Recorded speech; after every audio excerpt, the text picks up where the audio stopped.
আড়াল থেকে রুডি আর কুন্তলার কথা শুনে ফেলে সোনা এবং সে বুঝতে পারে যে প্রেগনেন্টের মিথ্যা নাটক সেখানে চলছে এবং সেটি শুনে সে দীপার কাছে গিয়ে মুখ খুলে এবং কুমারের চক্রান্ত সোনা খুব ভালোভাবে বুঝে যায়।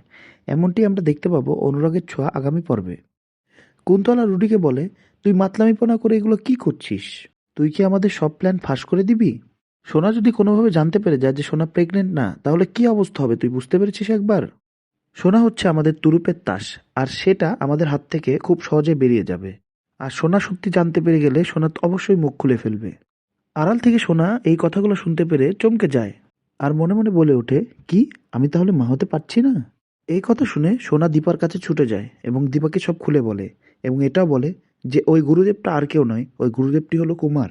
আর কুন্তলা মূলত কুমারেরই মেয়ে। কুমার আড়াল থেকে খেলছে এবং রুডি যে তাকে ফাঁদ পেতে বিয়ে করেছে এটাও সে বুঝতে পেরে তার মাকে জানিয়ে দেয় এবং দীপা বুঝতে পারে যে সোনার হুঁশ ফিরেছে, সোনা সবটি বুঝতে পেরেছে।